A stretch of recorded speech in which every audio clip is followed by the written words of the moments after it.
بسم الله الرحمن الرحيم الحمد لله رب العالمين. Allah selamatkan kita daripada api neraka. Demikian juga keluarga kita dengan usaha kita dari sekarang. Qu anfusakum wa ahlikum nara. Jaga diri kalian dan keluarga. Ihdinas siratal mustaqim. Siratal ladzina an'amta 'alaihim ghairil maghdubi 'alaihim waladdallin. Alhamdulillahilladzi bi ni'matihi tatimmus shalihat wa bi fadlihi tatanazzalul khairat wal barakat wa bi taufiqihi tatahaqqaqul maqasid wal ghayat. Allahumma salli wa sallim wa barik ala sayyidina wa maulana Muhammad wa ala alihi wa sahbihi ajma'in, amma ba'd. Hadirin jamaah sekalian yang dimuliakan Allah, alhamdulillah baru saja Allah berikan nikmat yang sangat besar untuk dapat menikmati salat subuh secara berjamaah yang dipimpin oleh imam yang sangat luar biasa tadi. Ayat yang pertama beliau mulai tadi di rakaat pertama, ya ayyuhalladzina amanu qu anfusakum wa ahlikum nara, alaiha malaikatun ghiladun shidadun la ya'sunallah wa yaf'aluna ma yu'marun. Yang artinya, wahai orang-orang beriman, qu anfusakum, jagalah diri kalian, wa ahlikum, dan keluarga kalian, nar, akan api neraka, di mana dalam neraka itu, atau yang mengawasi, menjaga, mengurus neraka itu, malaikatun ghilab, malaikat-malaikat yang sangat beringas, syidadun, yang sangat keras, tegas. Mereka itu la ya'sunallah, tidak pernah bermaksiat kepada Allah, tidak pernah melawan perintah Allah, wa yaf'aluna ma yu'marun, senantiasa patuh tunduk terhadap setiap apa yang Allah perintahkan. Ayat ini sangat serius, ya. Ayat ini sangat tegas. Ayat ini sangat keras. Kenapa kita katakan ayat ini sangat tegas, sangat keras? Karena dalam ayat ini ada ancaman neraka. Sesuatu yang diancam neraka berarti itu perkara besar. Kalau perkara kecil tidak mungkinlah hal-hal ubud langsung neraka, kan? Tapi ketika ada ancaman neraka, maka itu adalah perkara besar. Seperti Imam Az-Zahabi ketika memilih menuliskan dosa-dosa besar itu, salah satu pertimbangannya adalah ketika suatu dosa itu diancam dengan neraka, maka dia masuk dalam kategori dosa besar. Jadi kalau kita pahami ayat ini, menjaga keluarga itu, menjaga diri dan keluarga daripada api neraka, ini adalah suatu kewajiban besar, di mana kalau meninggalkan kewajiban ini masuk dalam salah satu kategori dosa yang sangat besar. Kenapa?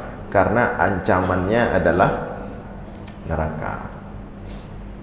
Jadi orang yang tidak serius, orang yang tidak fokus, tidak habis-habisan menjaga dirinya dan keluarganya dengan baik, maka orang tersebut terancam dengan neraka.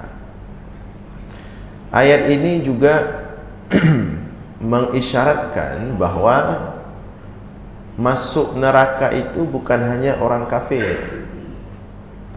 Ayat ini mengisyaratkan bahwa masuk neraka itu juga bisa dirasakan oleh orang-orang yang beriman.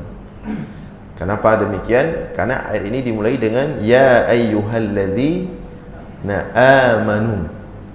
Walaupun ayat setelahnya baru dipanggil orang kafir, tapi pada ayat ini ya ayyuhalladzina amanu, wahai orang-orang beriman. Kemudian di ujungnya diancam dengan neraka kalau tidak patuh dalam hal menjaga diri dan keluarga. Sehingga ayat ini juga mengisyaratkan bahwa yang masuk neraka itu bukan hanya orang kafir, orang beriman juga bisa masuk neraka. Maka oleh karena itu janganlah orang-orang beriman itu kemudian merasa aman, merasakah beriman, merasakah taat, kaget, kemudian timbul hati insya-Allah kamu aman. Tidak boleh. Ayat ini jelas mengatakan orang beriman dipanggil tapi di akhir ada ancaman neraka.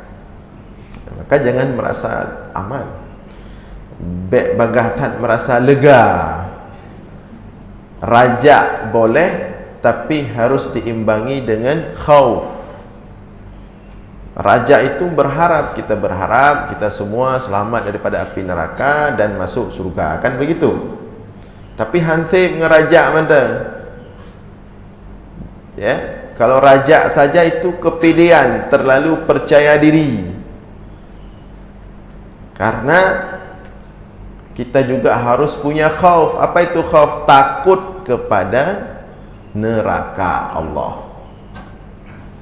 Kalau setingkat para sahabat Nabi saja takut kepada neraka, yang mereka itu amalannya tidak ada tandingan dengan siapapun generasi setelahnya sampai hari kiamat, mereka saja takut neraka. Maka kalau kita tidak takut, merasa aman, maka kita ini terlalu pede. Terlalu pede. Umar bin Khattab pernah mengatakan, aku khawatir seandainya di akhirat nanti diumumkan tidak ada satupun manusia yang masuk neraka kecuali satu orang. Kata Umar bin Khattab, aku khawatir yang satu itu saya. Tidak ada yang masuk neraka kecuali satu orang yang masuk neraka. Kan Umar bin Khattab takut lu yang tiranya lu. Maka betapa mereka takut kepada neraka.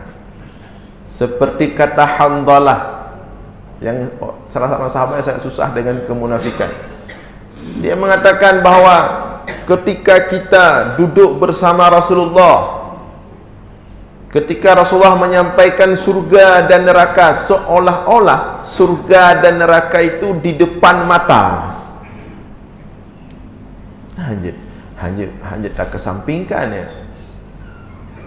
Jadi betapa mereka itu takut kepada neraka. Kenapa mereka takut? Karena mereka menyadari betul akan ada orang beriman yang masuk neraka. Kan dalam hadis Ibnu Aqil itu, datang malaikat Jibril menyampaikan kepada Rasulullah hadis yang panjang tentang tingkatan-tingkatan neraka dan setiap tingkatan itu siapa penghuninya. Maka disampaikanlah oleh malaikat Jibril, paling rendah itu orang-orang munafik. Innal munafiqina fi darkil asfali minan nar. Sesungguhnya orang-orang munafik itu pada tingkat paling bawah daripada kerak neraka. Kemudian terus diuraikan tingkat berikutnya siapa penghuninya. Pada tingkat terakhir paling atas malaikat Jibril terdiam. Ditanya sama Rasulullah, kenapa engkau terdiam wahai Jibril? Kata Jibril, wahai Rasulullah, tingkat paling atas terakhir walaupun ringan ya, tapi tidak pegah ringan neraka ya. Walaupun tingkat paling atas ya.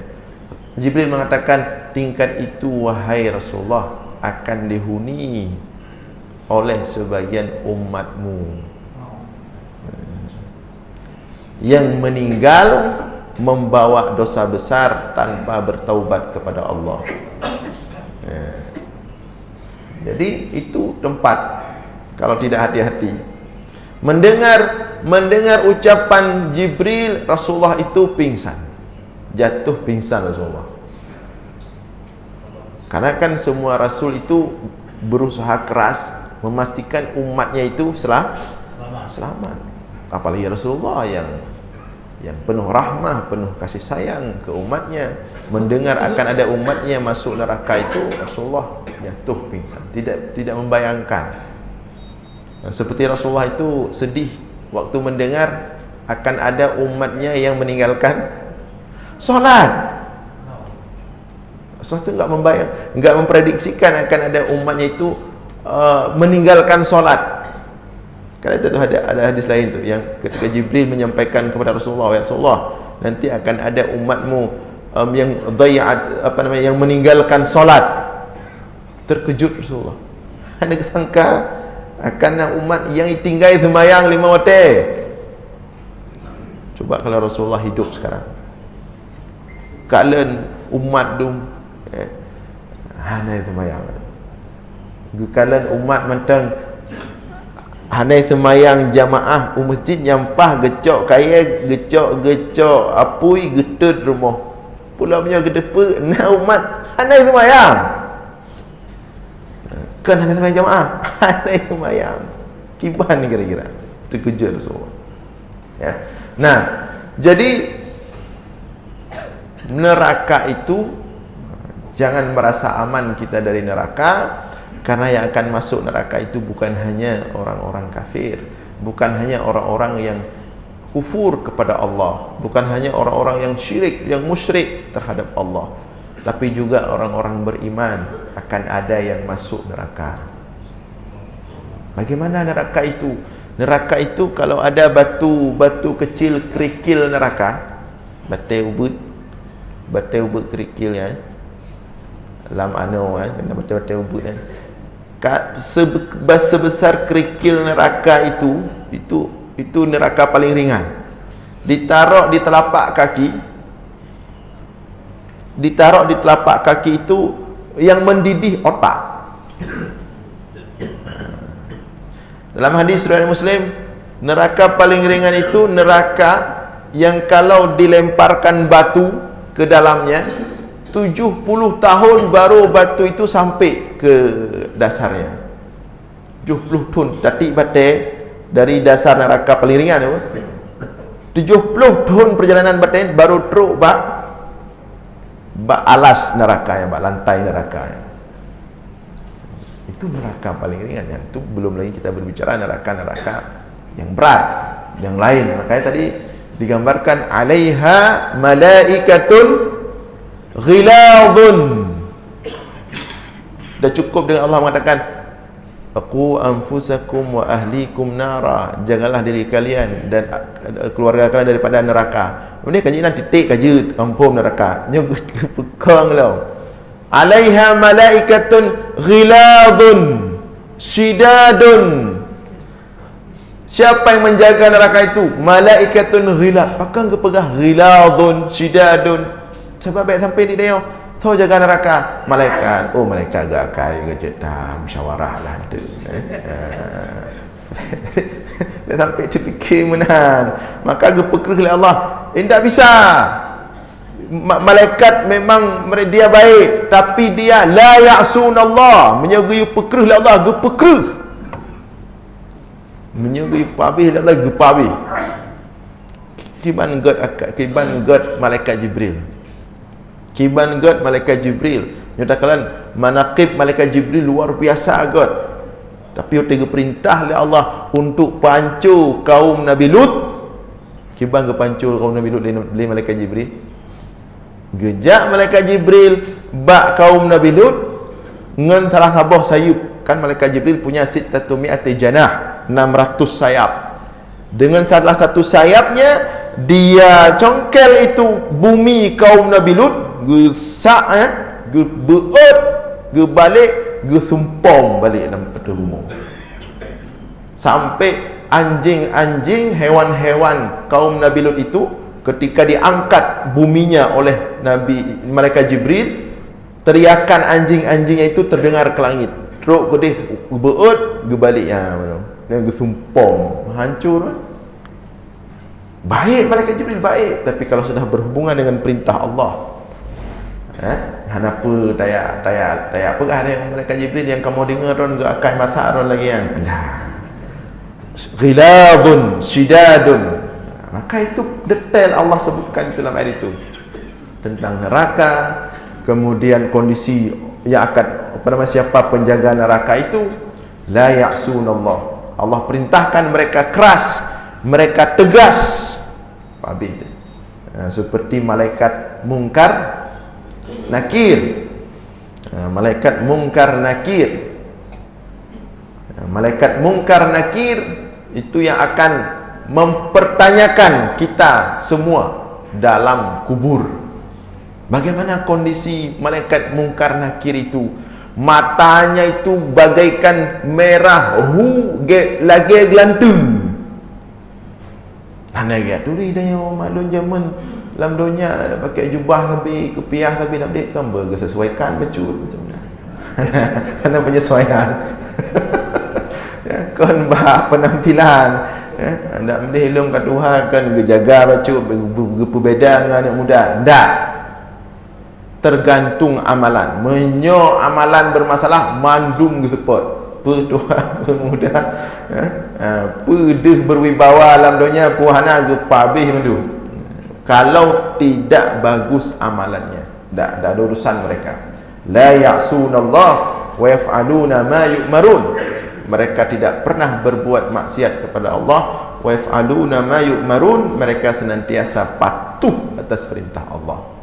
Maka oleh karena itu, na'udzubillah, ya, jangan sampai kita masuk dalam ancaman Allah ini. Mudah-mudahan Allah selamatkan kita daripada api neraka. Demikian juga keluarga kita dengan usaha kita dari sekarang. Qu anfusakum wa ahlikum nara. Jaga diri kalian dan keluarga kalian. Nyan mentang terfokus masing-masing, insya-Allah kaget umat ini. Cuman kitanya orangnya keluarga dro dah kita jaga. Kita diri kita sendiri dah mampu kita jaga. Anak kita sendiri dah mampu kita jaga. Hari ini bahkan orang-orang yang justru kita harapkan terdepan, orang yang selalu berada di depan kita, tokoh, justru anak-anaknya itu bermasalah. Makanya Allah mengingatkan itu dari awal. Dirimu, keluargamu dulu bereskan. Kalau dirimu, keluargamu belum beres, tak bisa mengurus yang lain. Ini juga kita harus lihat ini dari nanti termasuk dalam hal caleg-caleg ini. Salah satu pertimbangannya lihat keluarganya dulu. Kalau keluarganya belum dia tuntas dengan keluarganya, bagaimana dia mau mengurus umat? Kita ingin yang mengurus umat ini orang-orang yang dengan keluarganya bagus. Seperti Rasulullah katakan, khairukum li ahlih wa ana khairukum li ahlih. Sebaik-baik kalian adalah yang paling baik dengan keluarganya, dan saya yang paling baik dengan keluarga saya. Jadi keluarga harus bagus. Keluarga harus indah. Harus menjalankan syariat Allah, harus aman harus terjaga daripada melawan Allah, mengabaikan syariat Allah.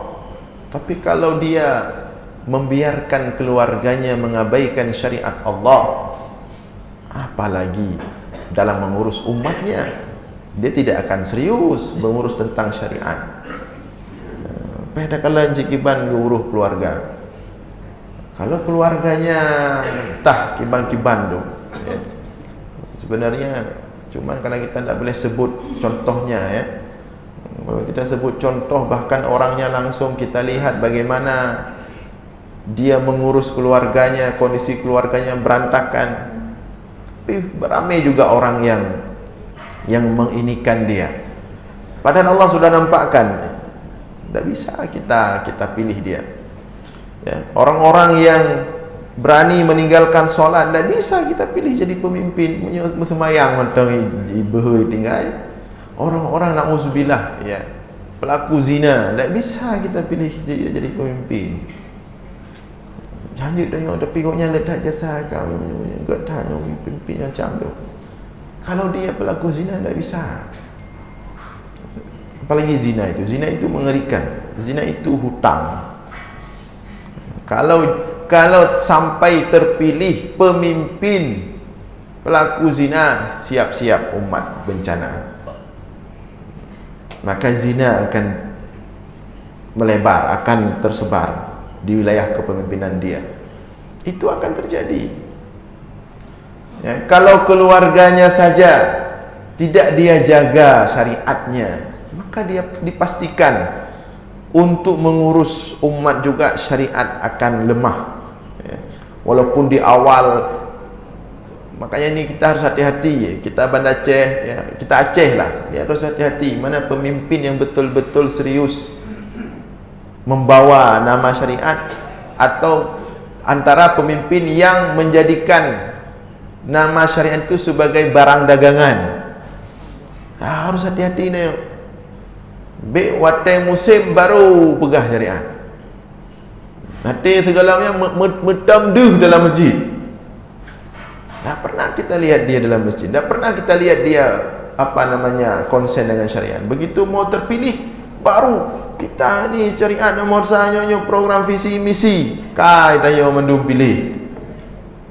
Ini kita harus hati-hati. Harus nomor satu itu.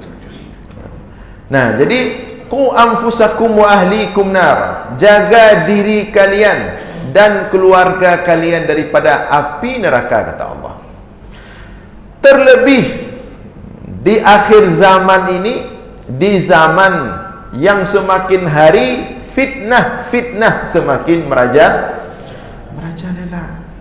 Mana cara ada? Payah dah habis-habis dah jaga keluarga. Dan Allah pun bisa mentolerir kita dalam kondisi fitnah akhir zaman ini kalau kita lebih fokus keluarga dulu daripada fokus ke yang lain-lain. Nyuta jaga keluarga mana, taikap ego, tapit mata, kena jamun kalaginyo, hai tapi kejo otak, yang penting keluarga benda lain. Allah bisa mentolerir itu. Kalau kita bisa amankan keluarga, walaupun yang lain-lain kurang, insya Allah Allah bisa mentolerir itu. Tapi punya keluarga manteng, haik tajih, salah. Ini akhir zaman ngeri. Fitanan kaqita'il laylil mudlimi yusbihur rajul mu'minan wa yumsi kafiran wa yumsi rajul mu'minan wa yusbihu kafiran. Hati-hati dengan fitnah akhir zaman. Kaqita'il laylil mudlimi, dia itu seperti malam yang gelap gulita. Apa seperti malam gelap gulita? Beratnya fitnah sampai kita itu tidak bisa lagi membedakan mana yang hak, mana yang batil. Sampai hana tempat ledah yang betul, itu yang salah. Kaqita'il laylil mudlimi yusbihur rajul mu'minan. Kondisi fitnah ketika itu, orang yang di paginya beriman, wa yumsi kafiran, di sorenya dia kafir. Bisa akan sampai pada masa itu suatu saat nanti. Di subuh hari bersama kita di dalam kebaikan, begitu di sore hari kita lihat na'udzubillah dalam keadaan kafir. Wa yumsi kafiran, atau di sore hari dia kafir, tapi besok subuhnya wa yusbihu sorenya mukmin, wa yusbihu kafiran, besok paginya dia kafir. Dan tidak ada yang bisa menjamin dirinya. Jadi fitnah itu akan terjadi. Dalam hadis lain Rasulullah mengatakan, sayakunu fitanun, sayakunu fitanun al-qa'idu fiha khairun minal qa'im, wal qa'imu fiha khairun minal mashi, wal mashi fiha khairun minas sa'i, wa man yushrifhu tashrifhu. Rasulullah mengatakan akan terjadi fitnah-fitnah yang sangat luar biasa, tidak mampu dikendalikan pada waktu itu, dan sekarang sudah terjadi. Nyoronyo yang dalam terjadi fitnah paling raya, fitnah lain kabeh terjadi. Apa fitnah paling besar? Dajjal saja belum datang, walaupun yang hihi kajih cik. Yang lain semua sudah terjadi fitnah-fitnah hari ini. Dajjal saja belum datang. Apa fitnah-fitnah itu? Kalau kita kumpulkan hadis-hadis fitnah Rasulullah, ya, kalau kita kumpulkan kan banyak itu hadis-hadis fitnah. Di antara fitnah-fitnah akhir zaman itu al-haraj. Banyak terjadi kasus bunuh-membunuh. Kemudian di antara fitnah yang Rasulullah sebutkan dalam beberapa hadis-hadis fitnah itu, di antaranya adalah banyak terjadi maksiat. Maksiat itu terang-terangan. Rasulullah mengatakan di situ, ya'tir rajul al-mar'ah, ya, laki-laki mendatangi perempuan di jalan-jalan. Jadi maksiat itu terjadi di jalan-jalan. Kalau sekarang mudah sekali mendeteksinya. Bukan mahram, laki-laki, perempuan naik motor, bersentuhan, berpelukan di tempat umum, mandum jalan. Nya noronyo, na'udzubillah, itu hari ini maksiat terang-terangan yang tidak mampu kita kendalikan lagi. So, kendalikan. Nya mururung berjalan, mantaboh jalan. Dia belum menikah, bukan saudara-saudara. Yang sudah menikah saja tidak seperti itu. Tapi sekarang sudah biasa itu. Sudah apa namanya? Saudara tam. Jak lu ya tam tiba-tiba ya stop ya dren. Tinggal hirap aja. Bukan pegabu. Itu maksiat yang tidak bisa kita kendalikan lagi. Itulah maksud Rasulullah, apa namanya? Tersebar maksiat. Ya. Ketika maksiat itu terjadi di jalan-jalan, khalwah, ikhtilat, zina, ya, itu terjadi hari ini. Itu bagian daripada fitnah. Kemudian di antara maksiat yang tersebar hari ini, Rasulullah mengatakan dalam sebuah hadis tentang riba, bahwa riba itu suatu hari nanti akan masuk ke setiap rumah-rumah. Tidak ada rumah yang tidak masuk riba. Nah, itu di antara fitnah-fitnah akhir zaman. Ketika dosa-dosa besar itu dilakukan dengan begitu mudahnya. Kemudian Rasulullah mengatakan dalam hadis fitnah juga, di antara fitnah-fitnah akhir zaman banyaknya ar-ruwaibidah. Siapa ar-ruwaibidah itu? Ar-ruwaibidah itu Rasulullah gambarkan ar-rajul at-tafih yatakallam fi amril ammah. Siapa ruwaibidah itu? Orang-orang tidak punya ilmu, orang-orang tidak punya hikmah, tapi tampil di depan, memberikan fatwa kepada umat, memberikan hukum kepada umat, membuat kebijakan kepada umat. Itu di antara fitnah akhir zaman.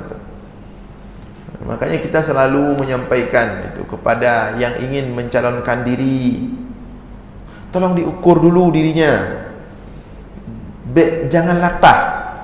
Makanya Rasulullah katakan dalam hadis tadi, saya kunu fitanon, akan terjadi fitnah-fitnah besar. Al-qa'idu, yang duduk lebih baik daripada yang berdiri, yang berdiri lebih baik daripada yang berjalan lebih baik daripada orang yang lari. Apa maksudnya itu?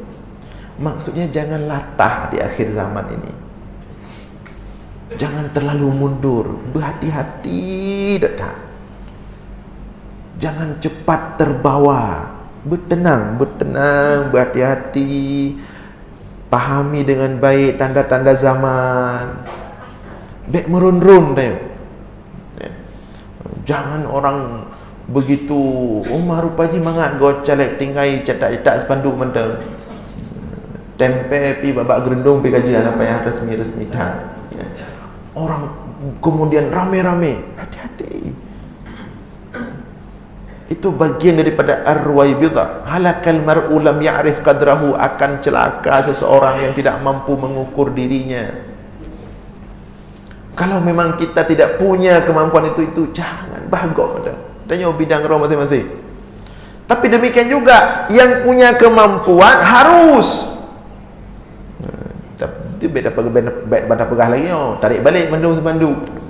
Alah kakak bet jadi dia dengar ceramah pada sebuah keretan. Hanya je awak-awak yang kam cawa je kam kira lah. Tapi ingin disampaikan oleh Rasulullah, al-qa'id khairun minal qa'im, wal qa'im khairun minal mashi, wal mashi khairun minas sa'i. Di akhir zaman ini kita harus sesuatu itu harus lebih detail kita ukur. Hati-hati dalam bertindak, hati-hati dalam merespon setiap perkembangan. Jangan latah. Tidak mampu nanti kita hadapi. Itu ar-ruwaibidah. Justru orang-orang berilmu makin tersingkirkan. Orang-orang alim makin jauh dijauhkan.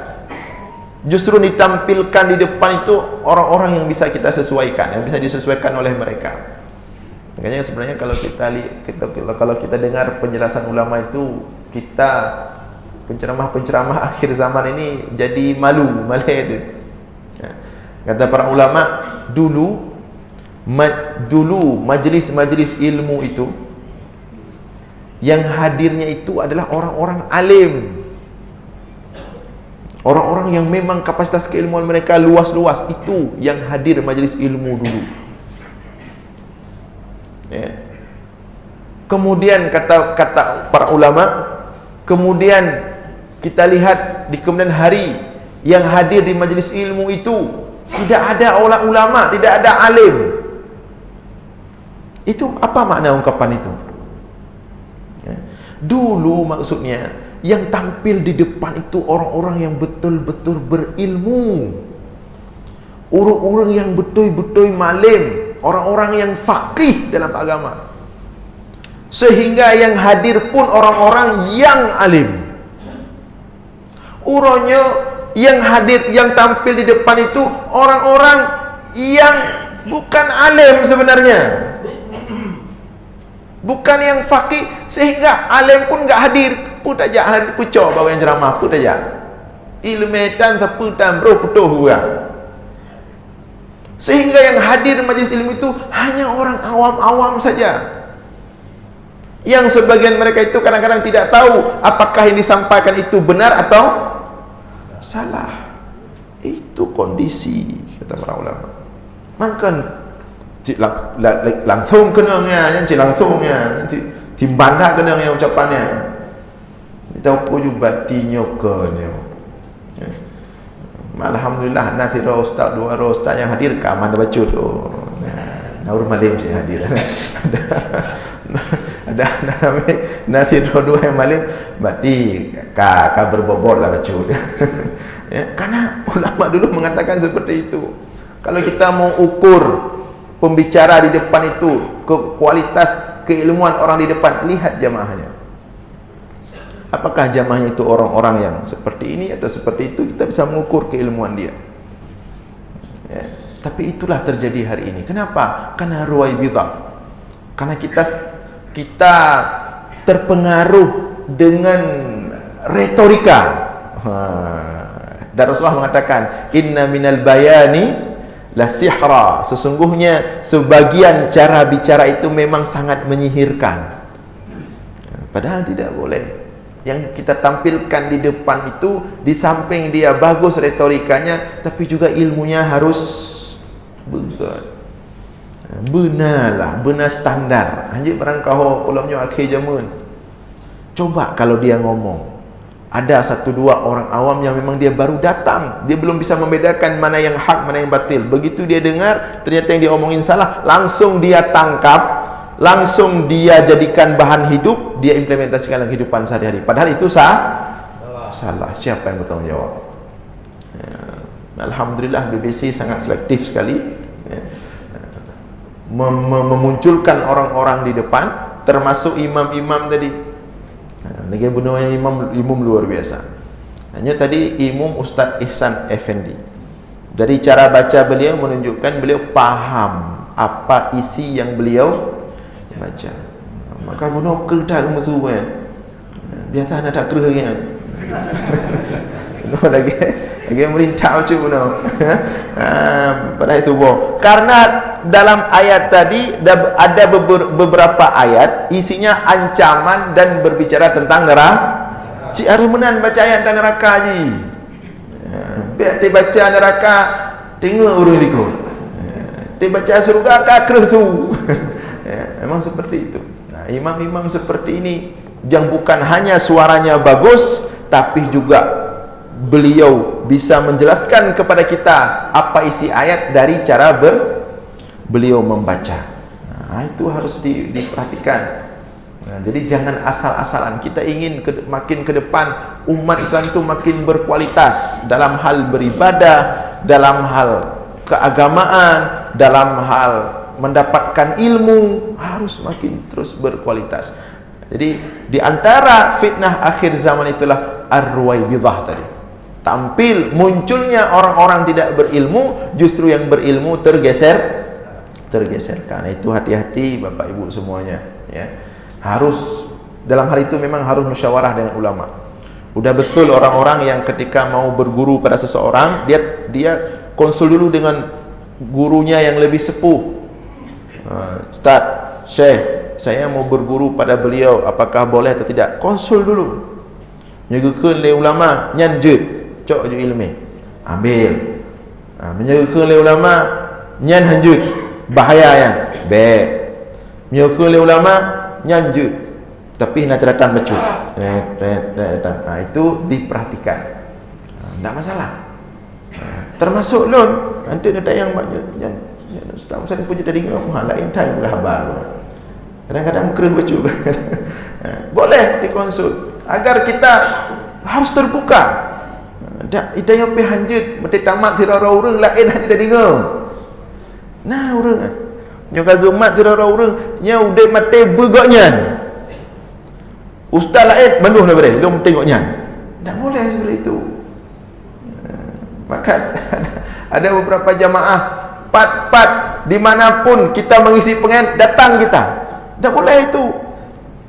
Jangan berpegang pada satu, karena dia juga manusia, dia berpotensi salah. Harus banyak guru. Baik zero. Baik dia ada tanda zero lu pak yang ceramah je, pak yang sebut nyolain mana. Kalau kunci ju, snap kunci. Goknya dah. Takut tu lamdonya je dah pegang habang yang mangat.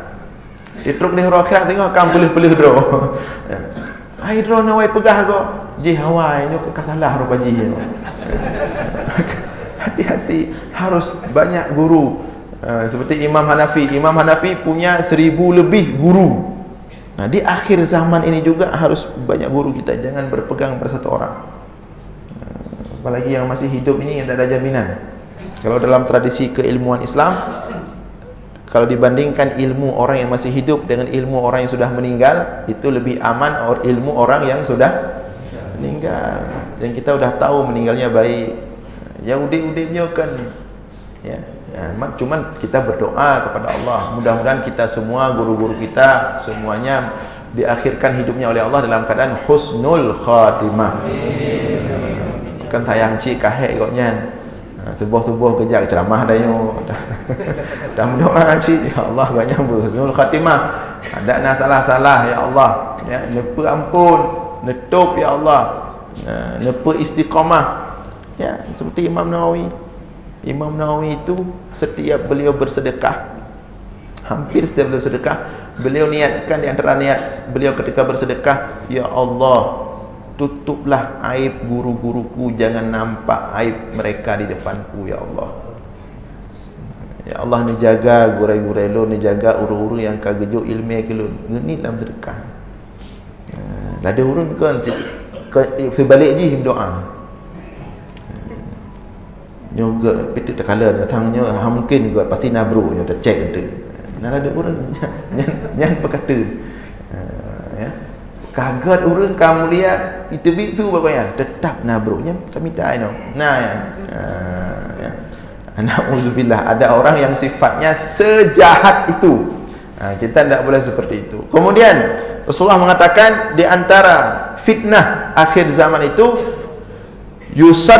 yusaddaqu fiha al-kadhib wa yukadzabu fiha as-sadiq.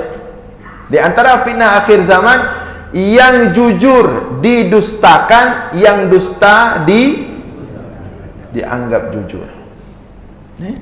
Terjadi. Yang God hendak pilih, yang dipilih God tak terpilih hari ini banyak yang baik-baik hana terpilih pakai karena hana gejo je krom, hana gejo pengkupi, hana gejo jilbab nyorina, hana teruk komfor rumah, hana teruk ber. Itu sudah kejadian. Yukadzabu fiha as-sadiq wa yusaddaqu fiha al-kadzib. Kemudian ya betul ulama, nyen mungkin hendak pegali cina juk fatwa sabahnya sesuatu yang kadarurat. Tak bisa ibarat ada fatwa judnya. Mereka mengatakan mencoba mempoles-poles itu memang sudah kebutuhan. Memang caranya harus tajuk bacumnya hana tajuk tanya gad hendak pilih. Dipilih yang buruk-buruk jauh yang gagak. Tak boleh dipilih akan gagak. Tidak. Sesuatu yang tumbuh dari yang haram, sesuatu yang berawal dari yang haram, maka dia akan terus rusak sampai akhir. Dia mulai menyonit gad, mulailah dengan cara yang gad. Tapi hari ini seperti itu. Leurun gad hana. Yang tak harapkan kah hana dipilih. Kan yang pakai hang pilih yang gale. Nyo te pegah bab masjid teori kalagak kali. Nyo tak pilih yang mono. Kan agak sepakat mandum. Ka hati-hati kata nak nyo lo pilih yang mono. Wate hasil kemudian kakon yang pilih. Cina bayangkan. Akhir-akhir si rotek kena pemilihan katruk teleponnya. Nejo becu mana nejo becu gimana pilih. Padahal itu orang-orang dalam masjid. Kalau kita orang-orang dalam masjid tidak membersihkan diri dari hal-hal itu, berawal dari orang-orang kita dalam masjid, siapa yang akan membersihkan itu? Pilihlah orang-orang yang sudah digambarkan seperti ceramah sebelumnya oleh guru kita Ustaz Fakhruddin. Sudah beliau gambarkan bagaimana seharusnya pemimpin yang kita pilih. Langsung kita tangkap itu, kita pakai, kita terapkan di pemilihan. Ini jangan kita dengar madum kapah madum ka sepakat nyoka tu nyoji mate pemilihan kaken lagi nyan teori ikuti. Paten terpilih ka yang yusaddaqul kadzib. Justru yang terpilih orang-orang pendusta.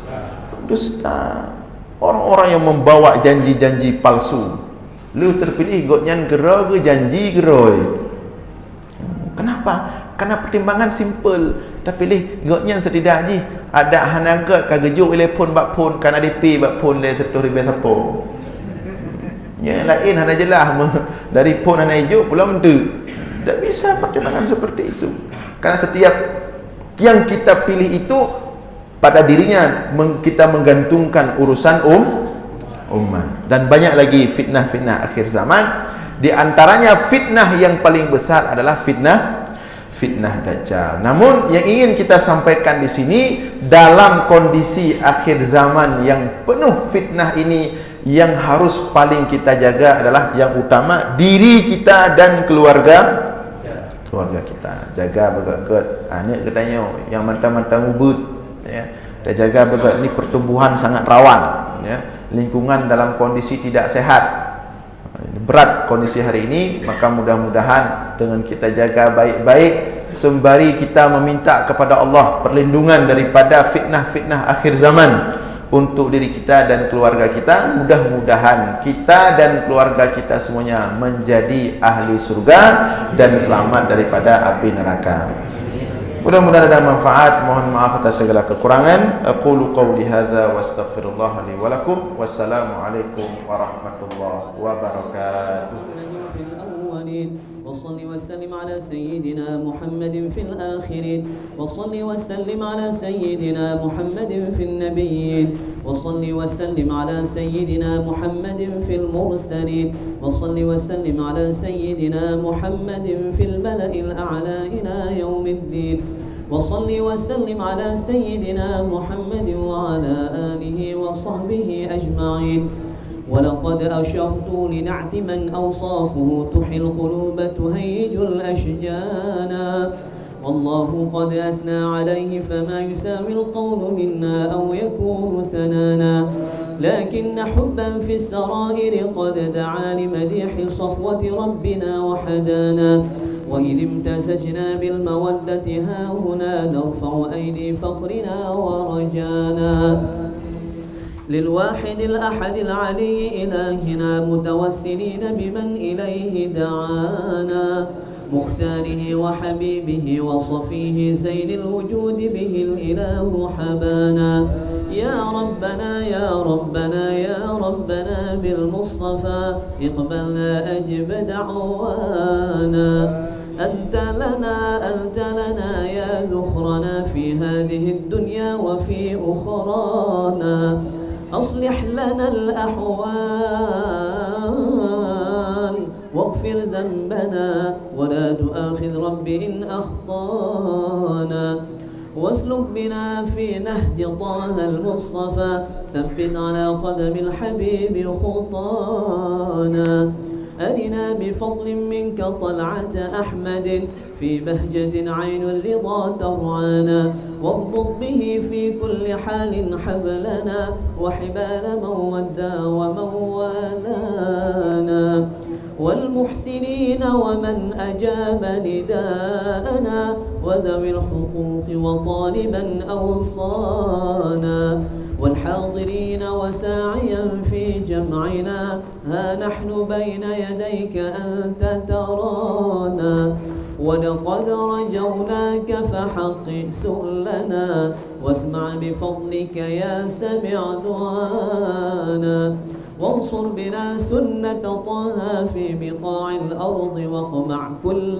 من عادانا وانظر إلينا واسقنا كأس الهنا واشفي وعاف عاجلا مرضانا واقضي لنا الحاجات وأحسن ختمنا عند الممات وأصلح عقبانا يا ربي واجمعنا وأحبابا لنا في دارك الفردوس يا رجوانا يا ربي واجمعنا وأحبابا لنا في دارك الفردوس يا رجوانا يا ربي واجمعنا وأحبابا لنا في دارك الفردوس يا رجوانا بالمصطفى صل عليه وآله ما حركت ريح الصبا أغصانا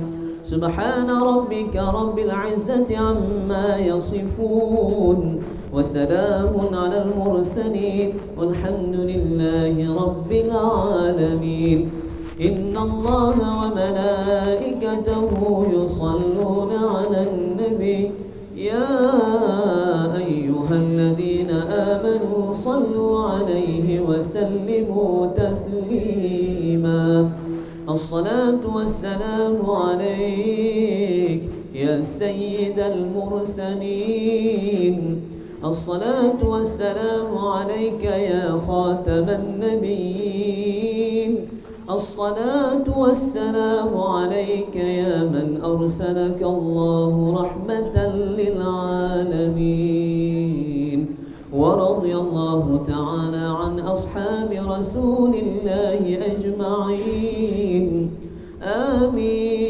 آمين آمين آمين بسر الفاتحة ورحمة الله من الشيطان الرجيم بسم الله الرحمن الرحيم سيدنا محمد في الأولين وصل وسلم على سيدنا محمد في الآخرين وصل وسلم على سيدنا محمد في النبيين وصل وسلم على سيدنا محمد في المرسلين وصل وسلم على سيدنا محمد في الملأ الأعلى إلى يوم الدين وصل وسلم على سيدنا محمد وعلى آله وصحبه أجمعين. ولقد أشرت لنعت من أوصافه تحي القلوب تهيج الأشجانا والله قد أثنى عليه فما يساوي القول منا أو يكون ثنانا لكن حبا في السرائر قد دعا لمديح صفوة ربنا وحدانا وإذ امتزجنا بالمودة ها هنا نرفع أيدي فخرنا ورجانا للواحد الأحد العلي إلهنا متوسلين بمن إليه دعانا مختاره وحبيبه وصفيه زين الوجود به الإله حبانا يا ربنا يا ربنا يا ربنا بالمصطفى اقبلنا أجب دعوانا أنت لنا يا ذخرنا في هذه الدنيا وفي أخرانا أصلح لنا الأحوال واغفر ذنبنا ولا تؤاخذ رب إن أخطانا واسلك بنا في نهج طه المصطفى ثبت على قدم الحبيب خطانا أرنا بفضل منك طلعة أحمد في بهجة عين الرضا ترعانا واربط به في كل حال حبلنا وحبال من ودى ومن والانا والمحسنين ومن أجاب نداءنا وذوي الحقوق وطالبا أوصانا والحاضرين وساعيا في جمعنا ها نحن بين يديك أنت ترانا ولقد رجوناك فحقق سؤلنا واسمع بفضلك يا سمع دعانا وانصر بنا سنة طه في بقاع الأرض واقمع كل من عادانا وانظر إلينا واسقنا كأس الهنا واشفي وعاف عاجلا مرضانا واقضي لنا الحاجات وأحسن ختمنا عند الممات وأصلح Assalamualaikum warahmatullahi wabarakatuh. Alhamdulillah, tadi sama-sama sudah kita dengarkan nasihat-nasihat tentang agama Allah yang intinya adalah menjaga keluarga dari api neraka. Mudah-mudahan kita semua dapat menjalankannya, mendengar dan melaksanakan. Terima kasih.